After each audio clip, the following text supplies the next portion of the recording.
Hey, what's up, everybody? It's Chris, the Urban Bourbonist, coming to you live here from the Urban Bourbon Bunker. And as you can see, I've got a little new addition to the bunker. I'm doing a live here tonight with Tim Piersant from Chattanooga Whiskey. He's the founder of the distillery. So I'm very excited about this. This is a really cool distillery that's making some just amazing product. They've just come out with their two newest expressions that are going to be the mainstays of their lineup, which I'm going to taste with Tim tonight. I'm going to taste the 91 Chattanooga Whiskey 91 and the Chattanooga Whiskey 111 along with Tim. So I'm going to bring him in now. Here he is.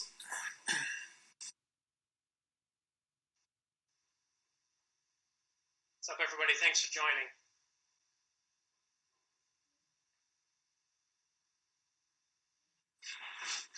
Tim. What's up? Hey, how are you? I'm good, man. How are you? Good. Nice to meet you. It's good to meet you too. Are you in Chicago right now? I am in Chicago right now. Yes. Perfect. How do you like my little over the shoulder here? Are you laying on your back? Is that No. I've got it just attached to the wall with like one of those, little hooks that you can stick to the wall. Genius. Yeah, it's genius. I figured my wife made a suggestion to me on some of my previous live interviews that I've done, and she's like, a lot of times people come in and they don't know who you're talking to. So if you could put something over your shoulder to like let them know kind of like what you're up to, it might help as they come into the room. So I thought I'd give it a try tonight.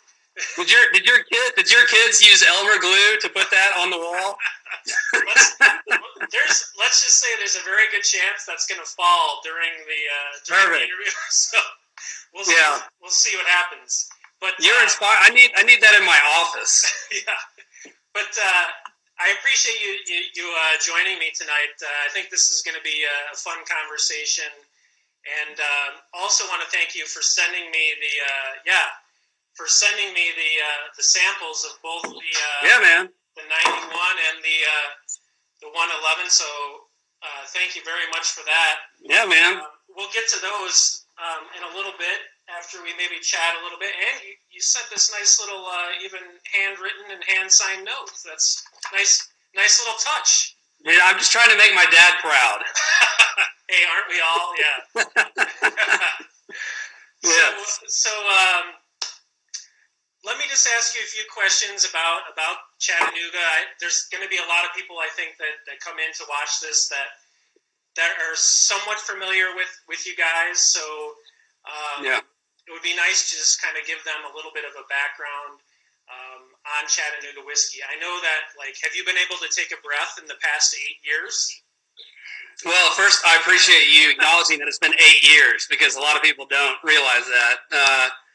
Not really. No, I mean, it's each year has brought new challenges, and really, it's kind of funny. I mean, even though I kind of feel like each year we become re-inspired by the next step, because there's been a lot of steps, right? I mean, when we started, it was illegal. We were just launched. We were trying to bring whiskey back after 100 years. So it was the excitement of bringing this thing back to this community, Chattanooga, Tennessee, that pre-Prohibition had one of the largest distilling communities in North America. So there was that excitement, but then we had to change laws. We had to do something about it. Right. So then it was 2 years of lobbying to change laws. That got pretty hairy at times. We weren't sure if it was going to happen. But then, it was a local thing, then it became a state thing, and then we got the laws changed, and then we hit some rocky times from a co-founder perspective, and then we had to get through that. We kind of had to reinvent ourselves. It took us 2 years to build our experimental distillery. It took us another 2 years to put away over 100 experiments, basically, to come up with the recipes that you have in your hand, and Then it took us, it took us, we had to build a larger distillery, and it took us 2 years to, lay down enough product to be able to come out with what we have. So it's kind of like, man, it's been 2-year phases, and the team that we have, I think we have the coolest team in the world, man, and we have an amazing support system. So yeah, definitely like an emotional roller coaster, but I can confidently say that I could not be happier with the product and the package that when we started this thing, we set out to deliver. And I don't think that, I think our entire team couldn't be prouder of the product that we delivered. So It's good to be here. Yeah, I mean, I can imagine, like, after everything that you've gone through, and then to actually come out with these 2 new expressions that are like, this is what Chattanooga whiskey is, has to be like so fulfilling for you and everybody else involved. I mean, just an amazing story. And I know you've probably talked about all of this stuff with in a lot of interviews, but I just want to touch on a little bit of like this. The story of how you started is like ridiculously cool. So you and your previous business partner decide or find out about this history of distilling in Chattanooga, and you say, hey, let's start off with a Facebook page. There's timing. I mean, it's weird. It's weird because I don't think you can do that now, only because Facebook was just at a different phase, Yeah. In 2011, it's like, man, if you had an idea and you wanted to talk to people about it, you went to Facebook. Like, that's what you did, right? So we discovered the history, and we were like, man, we got to, this is amazing. What would it be called? I think we would encompass all the distilleries. We'd call it Chattanooga Whiskey. Chattanooga is such a cool name. And so literally like that night, we were just like, boom, we just started a Facebook page, Chattanooga Whiskey. No product, no plan, nothing. We didn't know anything. And, people wanted to know more. It just became about the town wanting to know more. The media called. It's funny, I was actually playing golf with our distributor in Chattanooga who issued the first PO back in 2012, and we were playing in a foursome with these 2 guys we've never met before, and they were like, "So, man, when you started Chattanooga Whiskey, what was that like?" And the distributor turns around and goes, "I issued them a PO for 900 cases of air." He's like. There was no product. There was nothing. They had nothing. And man, it was a local belief. Like, hey, this is historical. We want to see this thing brought back. And I'm born and raised in Chattanooga. Went away for college. Met my wife there. We moved downtown in 2005. And I was working for my dad for 8 years. So telling him, hey, I'm going to leave to go start a whiskey company was a story in and of itself. I can imagine. He was very supportive, very supportive. Actually, the majority of my life, he ran Christian nonprofits in Chattanooga. That's how he established our, a little bit of a pivot there for the Piersant family, but it was just local support, kind of like wanting to know more, and the excitement of bringing something back for the first time in 100 years, and the excitement of the opportunity to change laws is what drove our spirit. So I mean, it's an amazing story because it's 2 guys who are like, okay, we're going to throw up this Facebook page. It's all of a sudden you start to see all of this interest, and you're like, okay, there's something here. Like, maybe we should like start trying to figure out like what we need to do here. And then you come up against the laws and all that. Yeah. So, I mean, it really is. It's like it's very inspiring that you guys had the the fortitude to to take all of that on and then come out on the other side like you have. And in 8 years, you've built 2 distilleries, and you've put out product while you're getting your own product ready. And to come out now is just it's really a great story. But I want to talk a little bit about, so you guys are in the process of getting the laws changed, but in that time you decide, okay, we're going to figure out how to put out a Chattanooga whiskey. So you start how do you even start exploring how to buy whiskey? Well, in October 2011, this whole thing started, and pretty quickly we already knew we wanted to make a bourbon. So we started looking for bourbon, and in 2011 there were not a lot of contract manufacturers. I mean, LDI, MGP was, one of the few. And so we got 3 or 4 guys to send us samples. And we legitimately, so this was LDI. It was actually like on our sample bottles, it said LDI on it. So it was free MGP. And we legitimately liked that sample the most. And it was a 3.5-year-old 75-21-4, 75% corn, 21% rye, 4% malted barley. And we were like, okay, this is a really good whiskey, and this is the whiskey we want to start on, to be able to kind of lobby behind, like put it into the lawmakers' hands and say, hey, look, we want to bring this history back. So it had to be good, right? Yeah. So we started with like 20 barrels here and 20 barrels there, and then LDI was getting bought by MGP. And Perry Ford, one of their original dudes who I was working with, called me and said, hey, your inventory is about to go away because so MGP's motivated to sell and somebody wants to buy all of it. Yeah.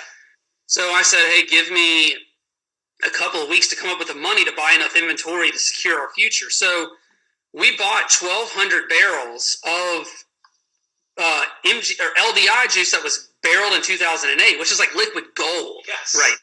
Yes. I mean, liquid gold. This stuff is 11 years old now. So that secured our inventory. And then when 2013, when the laws changed, and then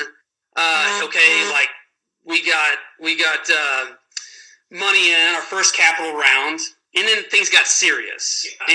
And we tried to build our first distillery. We wanted to do this huge distillery, and it just failed over and over again. And then the co-founder, split up, and we kind of had to hit the reset button to do the experimental distillery. We were I remember like it was yesterday, sitting in front of our shareholders and our board and saying, "Look, I know we've been running and gunning, changing laws, trying to build something big, but I don't think the big thing's going to happen, and I think we need to start small." Yeah. And we were kind of forced into this much smaller facility, but it was in a great location, and it was like, all right, we're gonna hit the reset button, and we're just gonna figure out who is Chattanooga Whiskey going to be in the foreseeable future, because it's not gonna be 75%, 21%, 4%. It's not gonna be this MGP recipe. That's when we brought on Grant McCracken before we built the experimental distillery, right when we first started, and he helped us build it out. And Grant's philosophy and my philosophy were very aligned in that, hey, we love bourbon, we don't want to deny bourbon, we want to accept bourbon, but we want to carve our own path. And literally from day one, we started each week. It was a 100-gallon pot still, so it took 300-gallon fermentations that yielded just enough whiskey to fill a 53-gallon barrel. So each week we would put away a new malt-forward bourbon recipe. Yeah. And I didn't know when the bigger distillery was going to happen. It ended up happening exactly 2 years after we started the experimental distillery, which gave us about 100 barrels of different recipes every single week. So our entire team got together 2 years later drilled into every single one of those barrels, tasted every single one of those barrels, and we narrowed it down to 4 samples from 100 different malt-forward bourbon recipes. Wow. And barrel number 91 was the overwhelming favorite, and that's when we built Riverfront. We just started putting away barrel 91 like crazy. So it was a process, you know. Yeah. I mean, it really, like I said, it's really inspiring. It's really amazing. So when you brought Grant on, like, so Grant came from brewing, like beer brewing background, correct? Yeah. Correct. Yeah. He was it Sam Adams that he was at? Yeah, he was. Okay, yeah. So he comes from there, and so you start talking with him, and you're like, hey, you know, we're starting this thing, and what do you think? You know, you're obviously asking him, like, what's your input? What do you think we should do? And you both say, hey, malt is the way to go. And kind of. Okay. All right. So Grant is an extraordinaire. I mean, when it comes to brewing, I think he's probably the best brewer and best distiller in the world. Extremely humble guy, super cool, same age, same kind of stage of life with our families, etc. He was in Boston. He was happy up there. He was doing good things, but he was also distilling on the side. Oh, okay. Yeah, and so got his certificate in distilling. As obviously he had it in brewing. So Grant, his technical position was head brewer of R&D. So he was their head recipe developer for Boston beer. So lots and lots of recipes. And I think he had been there for 6 years, but he was head brewer for three of those last 3 years. Ironically, I met Grant through Brian Sprance at New Riff. Oh, okay. So Brian and Grant worked together. And Brian was the one that said, hey, are you guys going to hire a distiller? Yes, you know. Larry Ebersold, who was the master distiller at LDI, was working with Brian and New Riff. Okay. Larry wanted me to come up and see the New Riff build out in process. And that's how I got introduced to, Grant's colleague. So I called Grant and I said, will you come down to Chattanooga and hang out? He said, yeah, absolutely. So we brought him down for a Brewers Festival here. He spent the weekend here.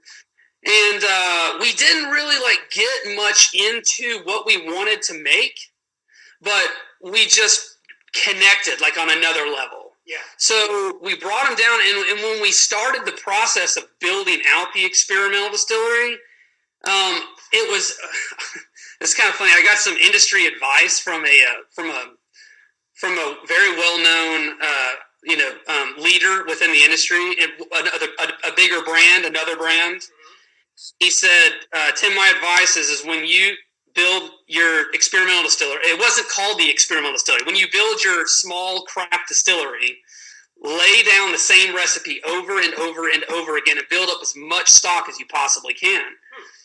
Grant and I looked at each other and we were like, it's a 100-gallon pot still. We can't make that much. Yeah. And Grant said, man, I don't think that this recipe is our future. I think malt and bourbon together is the future. And I was like, okay, well, let's talk more about that. And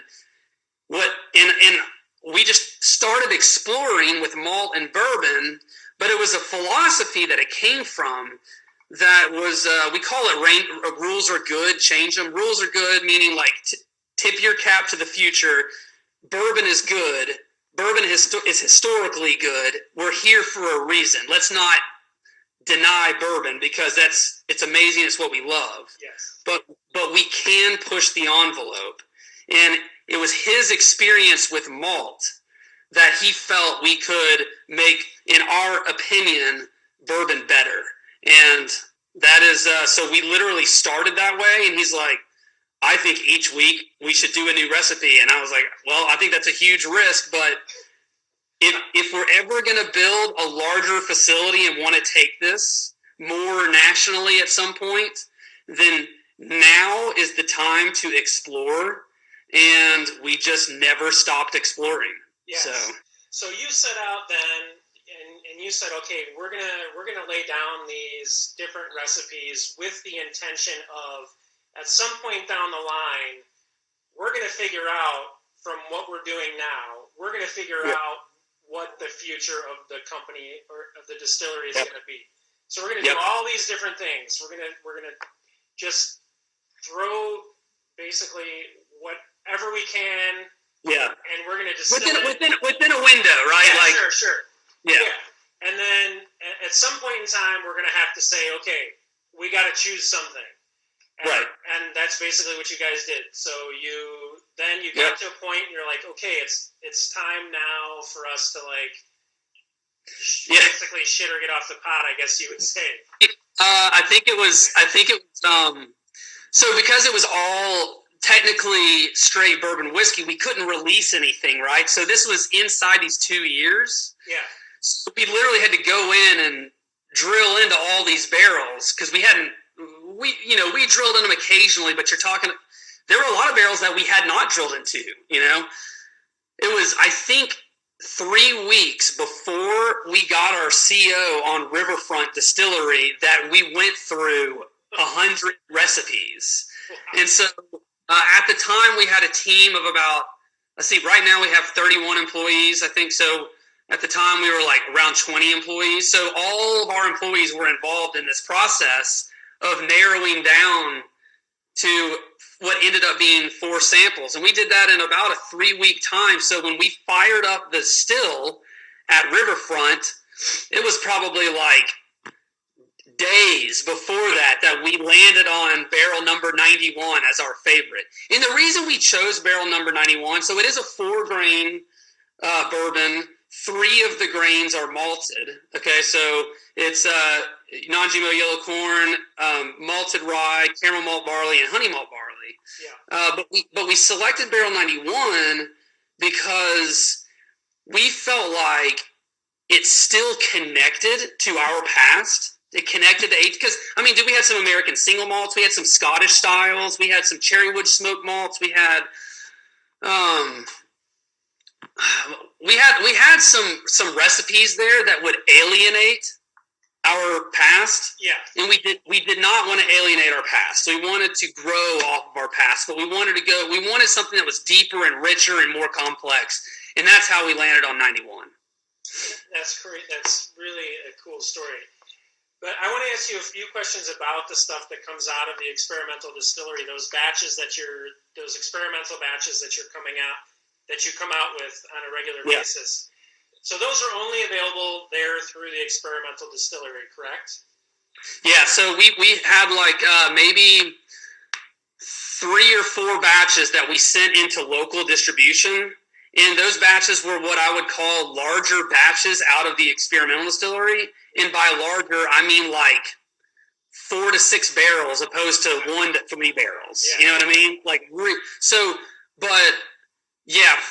Moving forward and the last several batches, you can only buy them at the experimental distillery. Yeah. And those all come out at, I think I read 102 proof, and there's a reason behind that, right? Yeah. Honors 102 years from the last distillery shutting down in Chattanooga. From the last pre-prohibition whiskey available to that whiskey hitting the market, it was exactly 102 years, so they're all 102 proof. Yeah. That's very cool. That's really cool. I love all the connections. It's really cool. The story just keeps getting better. So tell me about, so let's kind of go to these 2 new expressions. Okay, so you've worked all this time up to this point. You make the selection from the experimental barrels that you guys have made, and you start to focus in. You pick the one. You say, okay, this is going to be Chattanooga whiskey. This is going to represent who we are. So it's barrel 91. So obviously, I make the connection. So the 91 proof is because of barrel 91. Is there any particular reason for the 111 proof on the cask strength? Well, actually, yes. So our previous cask strength was 113.6, and there was no reason behind that. It was just a random number. Yeah. With 111, we barrel at 115. Oh, so that's a low barrel entry proof. Yeah. So over the years, you don't really know where the proof is going to land based on evaporation, and Sure. yields.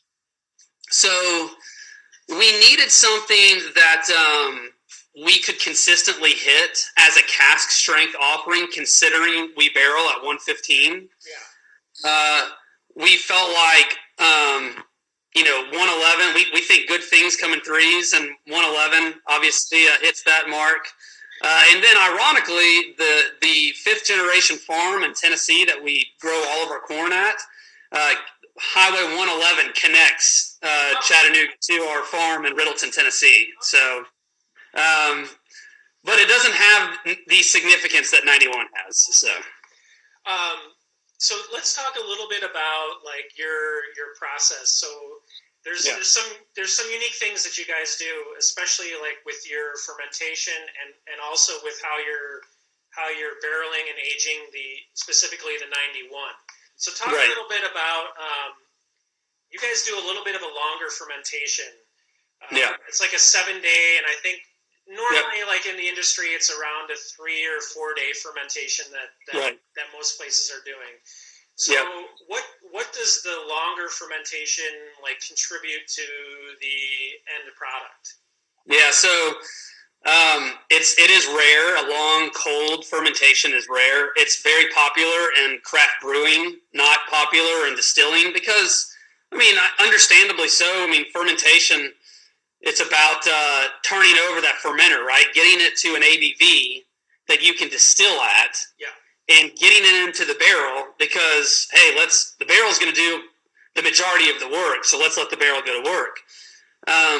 We still believe that the barrel is as large of an impact as anybody else, but everything that we do leading up to that is critically important and not quite as focused on by a lot of distilleries. So, like the 7-day fermentation, for example,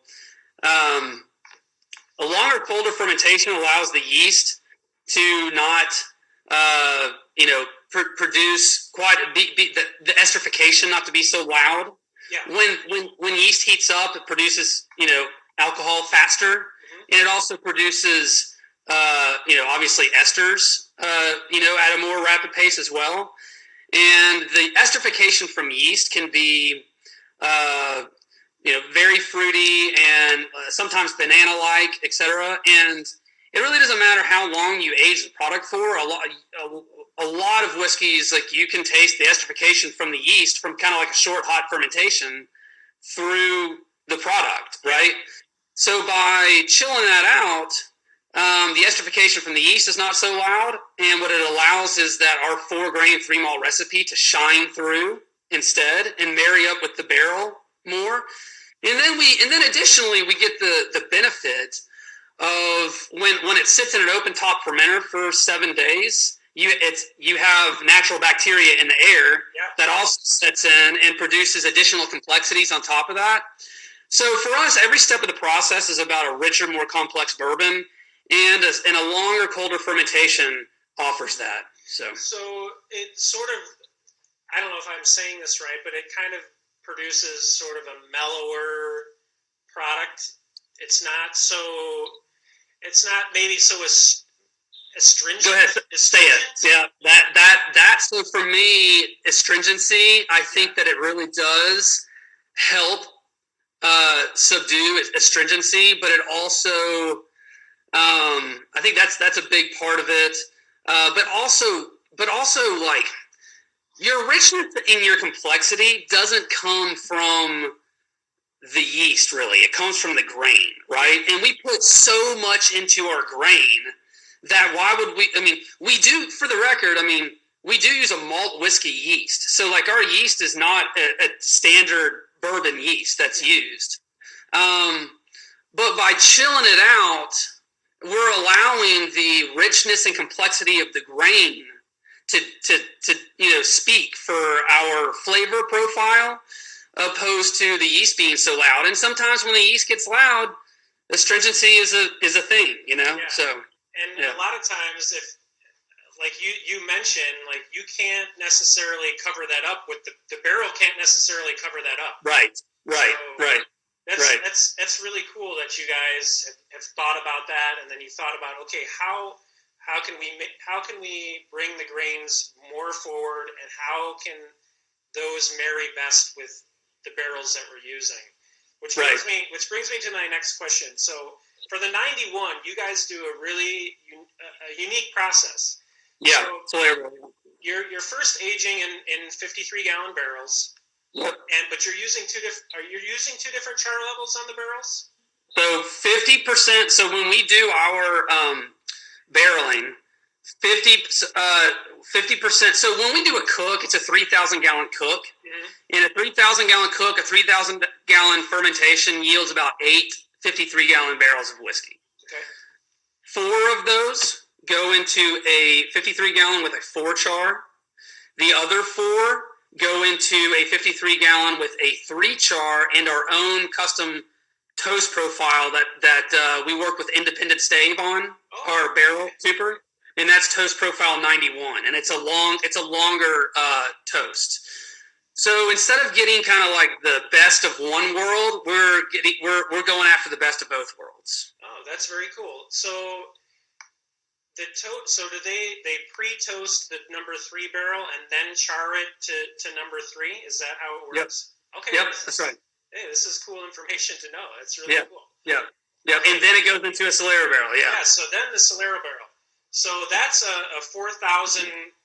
It's basically a 4,000-gallon barrel. It's a giant oak barrel. That's right. Yep. White oak, and it has a char on the inside as well. Yes. So you're filling that up constantly. It's never running dry. So right. So you're constantly emptying barrels into that. Then you're taking from the Solera barrel to do your bottling. Yep.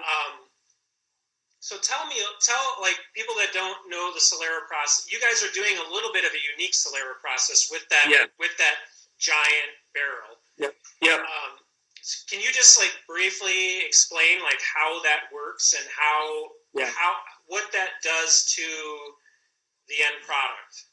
So Solera system is traditionally it's like an infinity barrel, right? But it's usually like a pyramid of barrels, Yeah. And so in our Solera system, it works the same way, but it's one barrel. It's 4,000-gallon New American White Oak barrel that had a char on the inside of it. It holds 4,000 gallons, holds between 90 and 100 barrels, depending on their yield, right? So when we bottle, so we're technically a small batch bourbon. When we bottle, we only bottle about 8 barrels at a time. Okay.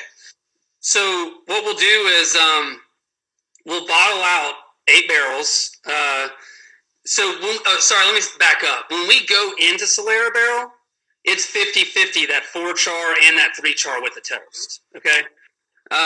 So when we bottle out 8 barrels, we immediately pull 8 barrels up, hand select them, pull them up to the Solera barrel, taste every single one of them before we load in the Solera barrel, and we load them back in.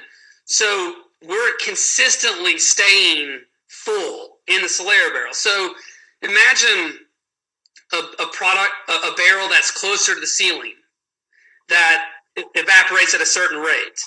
That's a 4-char versus a barrel that's closer to the floor that is a 3-char with a toast and evaporates at another rate. Mm-hmm. Well, if you taste those whiskeys side by side, like single barrel, right? Like if you drill into the 4-char up the ceiling and you drill into the 3-char down at the base, they're going to taste different. Totally different. So the Solera barrel gives those an opportunity to commingle, picking up complexities from each other. And because it's a Solera system, you can't perfectly extract a barrel that goes into Solera.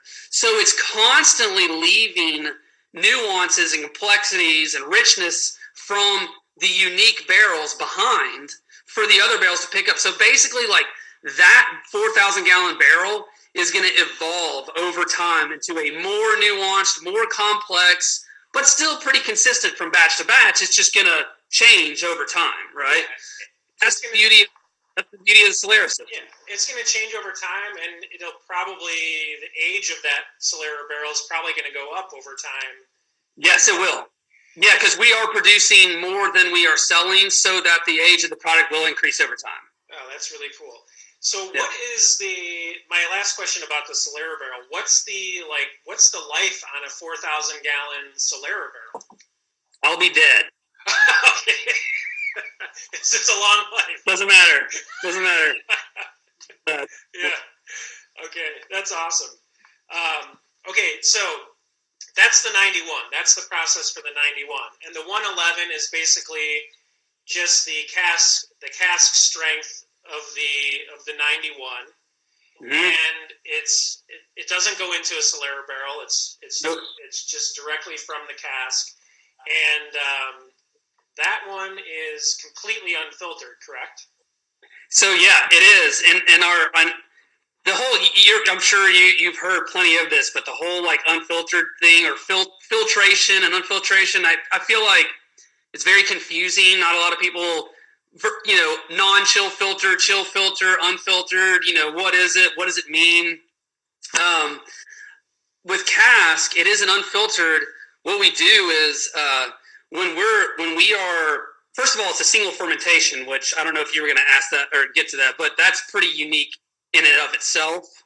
That like every cook and every fermentation is a little different, and we don't blend fermentations in cask, so they could be 5 or 10% different with each bottling, just because we don't blend fermentations on cask or barrels from different fermentations.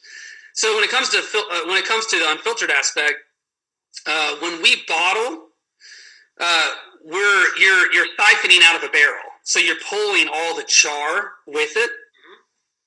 And what we do is we collect all that char that gets pulled out of the barrel, and then we actually send it through a grinder.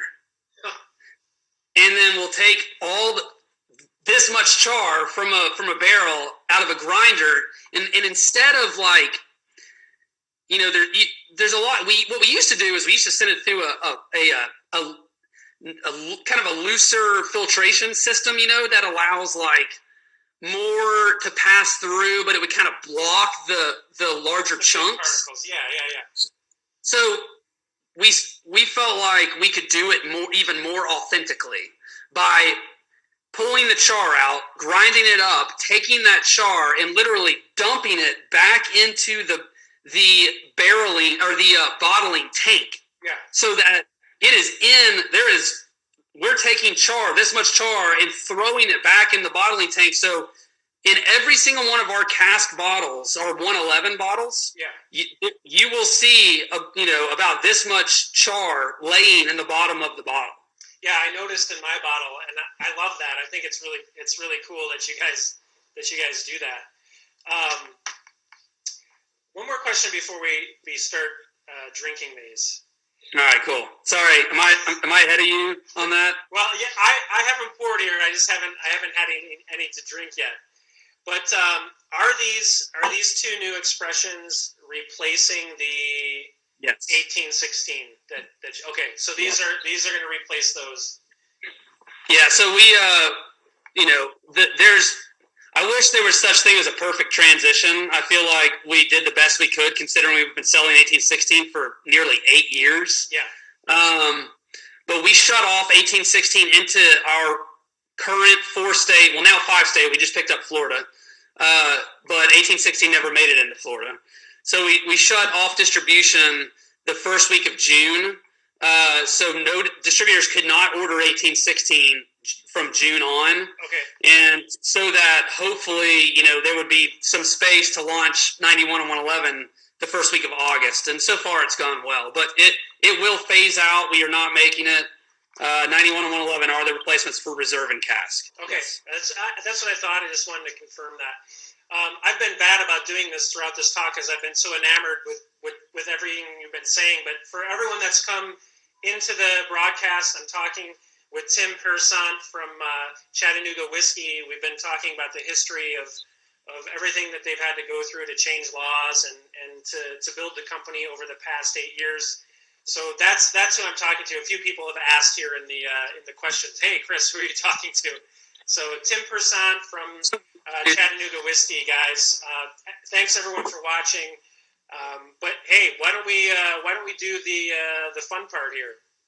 I agree. It is. I mean, not that just talking without drinking isn't fun. I love this. I'm a big nerd about all this stuff, so I love hearing about the processes and all that. And a lot of people that are in here watching, that they tune in for that stuff too. So thanks for sharing like all these things. I know you probably talk about it all the time, but it's really interesting to hear.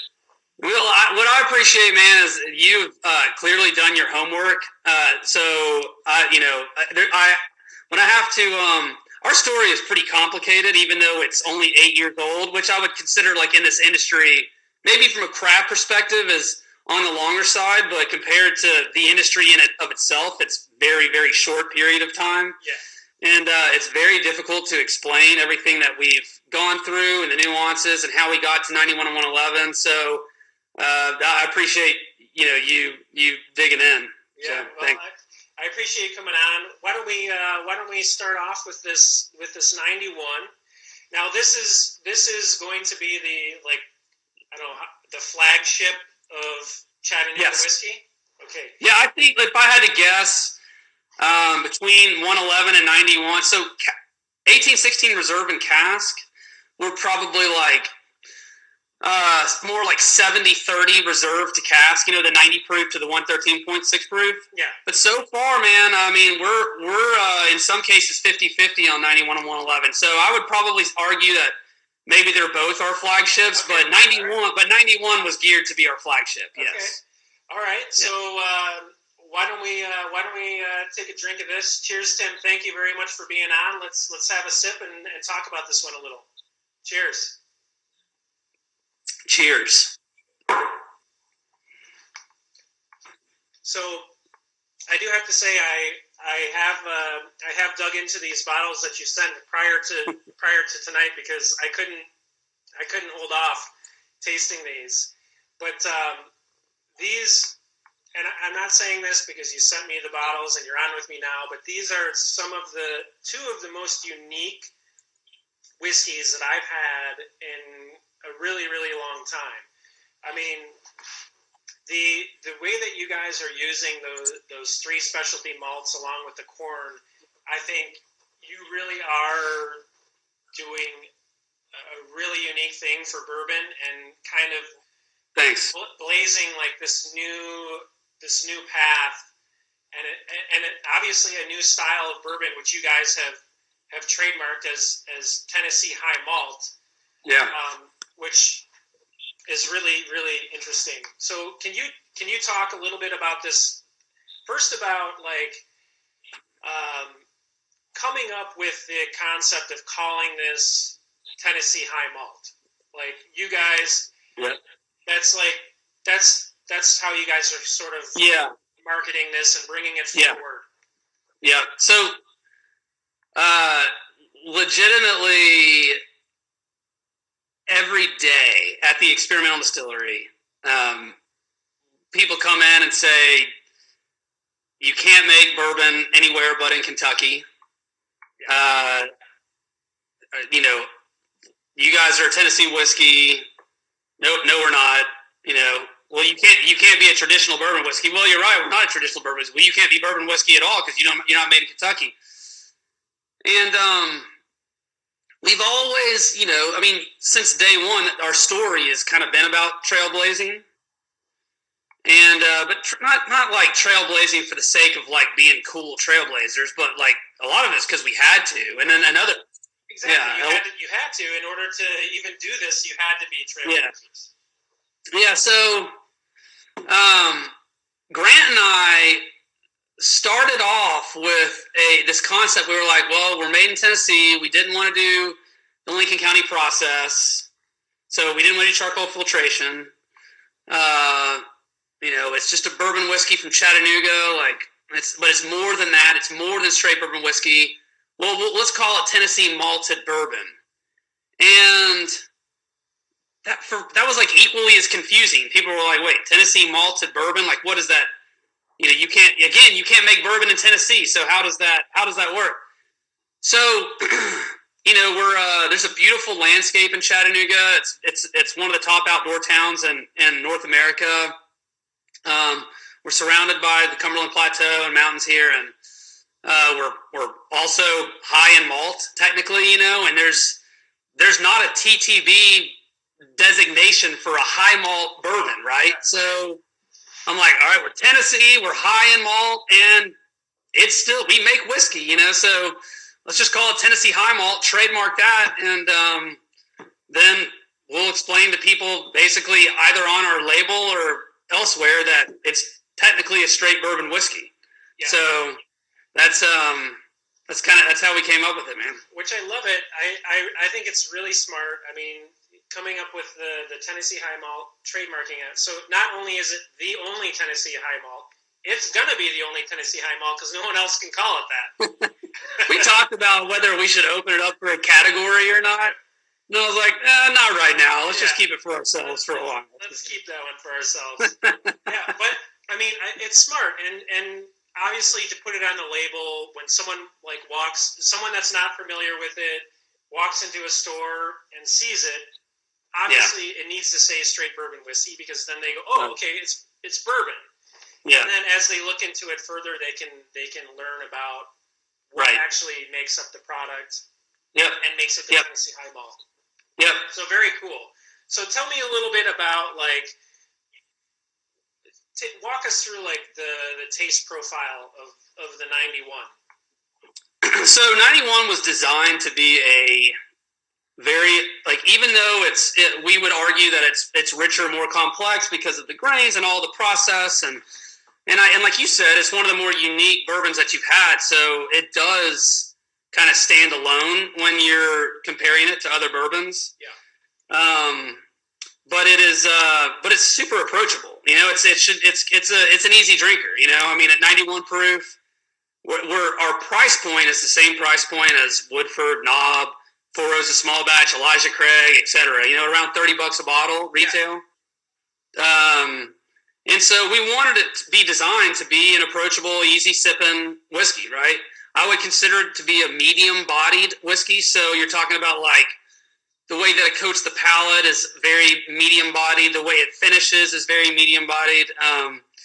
But it's still very flavorful. If you compare it to other 90 proof bourbons, I think you're gonna come away saying that Chattanooga Whiskey 91 is a more flavorful, richer bourbon. Oh. And so, with the utilization of malts, malts are roasted, toasted grains, right? So you get deeper, darker complexities, like roast and toast, right? So kind of like French toasty type.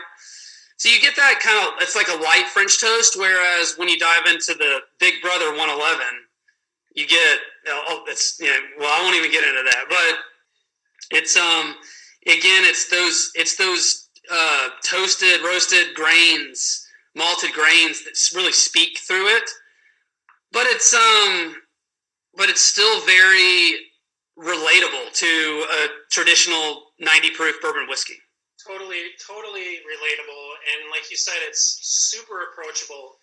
But this is like drinking a sweet tea, and like a honeyed, like a tea sweetened with honey. It's got fresh, almost baked bread aspect to it, which comes from that malt, and it's such a nice, complex. There's a lot going on, like you said. It's really, and it's bold too. Those flavors come at you, and hey, I'm drinking something here that's there's a lot going on in your mouth when you drink this. Yeah, and it's really, really an interesting and very delicious whiskey. I mean, when I had it the first time, I was like, "Am I drinking sweet tea?" It really does taste like that to me. I mean, it's dangerous. It's dangerous. It's so easy. I'm glad you like it. Easy to drink. Yeah, it's really, really nice, and complex, and it's got that finish that sticks around for a while, and some new things come in that finish, and kind of just let you know, hey, I'm still here, hanging around a little bit. So really nice. I mean, this is this is a great job, you guys. I mean, for you guys to come out with this and with the idea of this being like the flagship, I mean, you hit it out of the park really on this for sure. Thank you. Thank you. I don't know how you're selling this for $35. I mean, that's a ridiculous price. I mean, Man, we believe in value. I mean, we really do. Actually, you're not the only person that's asked me that question before. Because it's so high in malt and the process that it goes through, Solera barrel. I mean, there's a lot of things, that between whether it's small batch or Solera barrel or two different types of barrels or high in malt, a lot of those things carry $50 price points, right? 50, Oh, yeah. 60, $70 price points. They don't have to. It's kind of how our industry has gotten. And I think it's good and bad, but I mean, it's like, the average, good Division I head coach of a football team these days is like, if you don't pay me $3 million a year, then I'm not coaching here. You know what I mean? And it's like, it's just a little inflated. And we're proud of a good value, and we hope that people recognize that. So, well, definitely think people will. I mean, you could charge double for this, but I'm glad I'm not going to. Yeah, I'm not going to. I'm glad you have it at the price you do. If I charge double for it, then I wouldn't be able to afford it. So, well, let's go to the 111 and give this guy a try. This is another great one. So cheers, Tim. Thanks again for joining me on this. Let's take a little sip here. Cheers.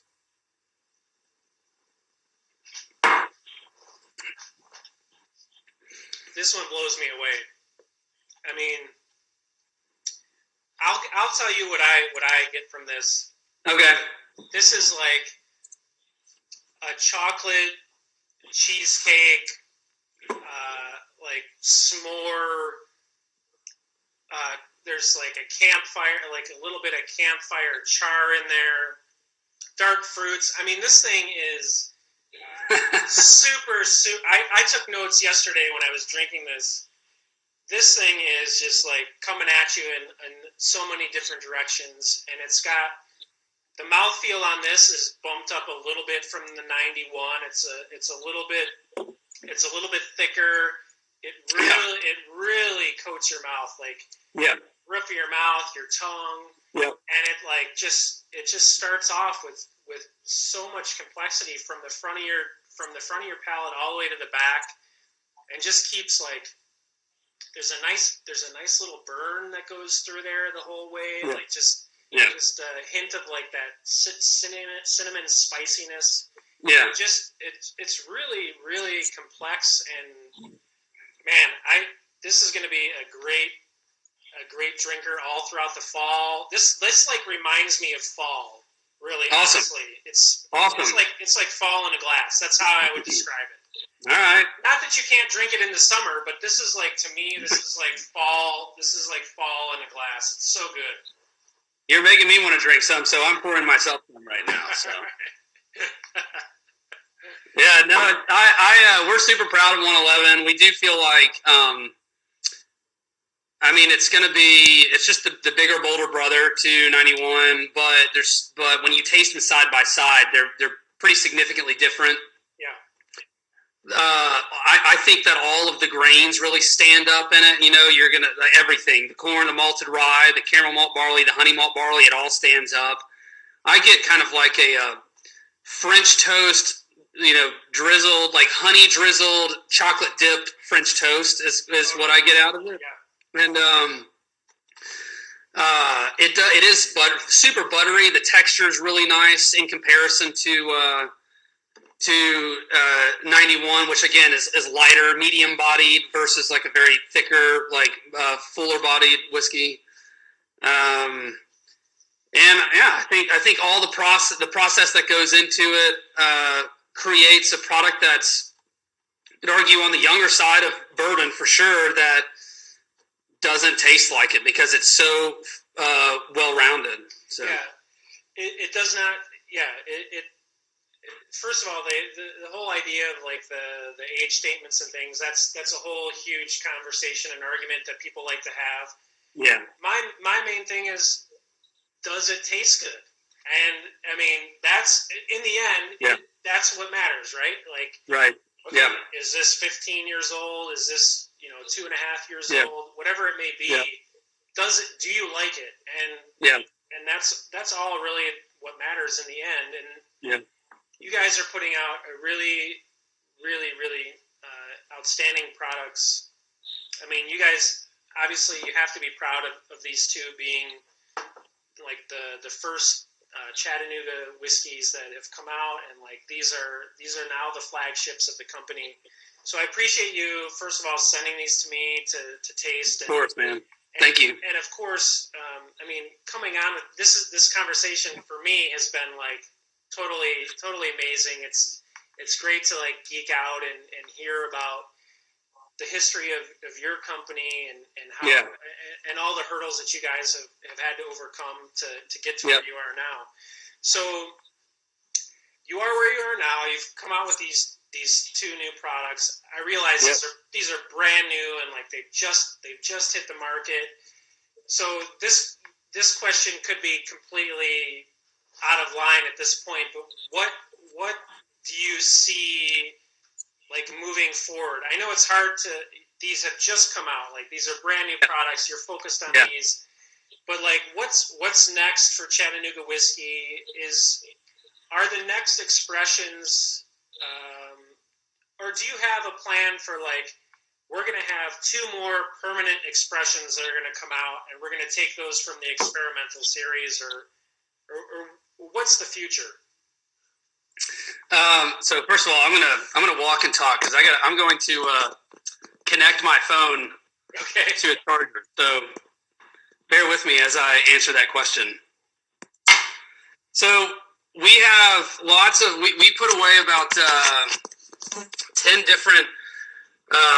Sorry, can you see me now? Can you see me? I can see it. Yeah. Hey, buddy. So we put away about. We have so many experimental recipes that we scaled up kind of the first 10 recipes at experimental. And so we put away, we did put away a rye. So we put away a rye malt. Okay. We put away a Scottish style malt. We put away a wheated high malt. We put away cherrywood oak malt. So, I mean, what we'll probably do next is come out. We put away a Tennessee single malt as well. Okay. So we're gonna put away. We'll come out with a rye malt next, and that's going to be probably in 2020. Okay. First of all, we're launching Florida, so that's I heard that. Beast. That's a beast in and of itself.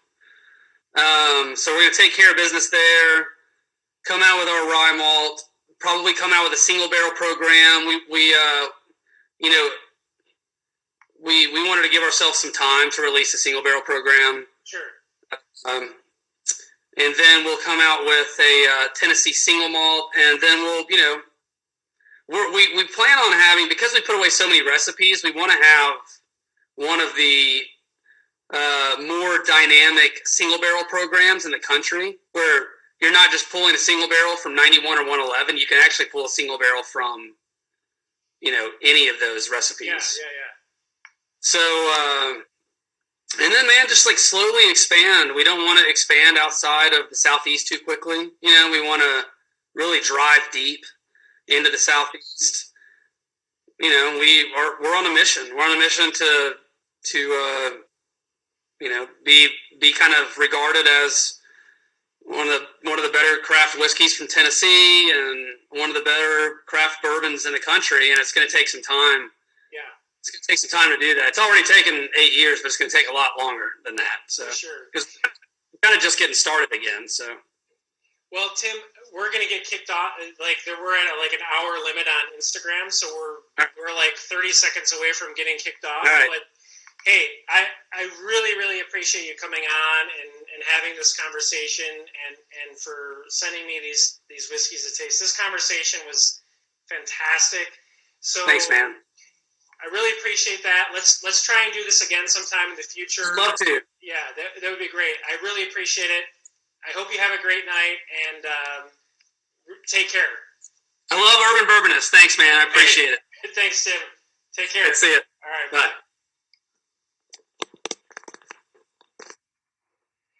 All right, guys. I don't know if we're still on here live. Sorry I had to rush that off, but usually we get kicked off after about 60 minutes. So I hope you enjoyed the conversation. Stay tuned. I have some more things coming. Until then, this is Chris, the Urban Bourbonist, coming to you live from Chicago. Peace and cheers.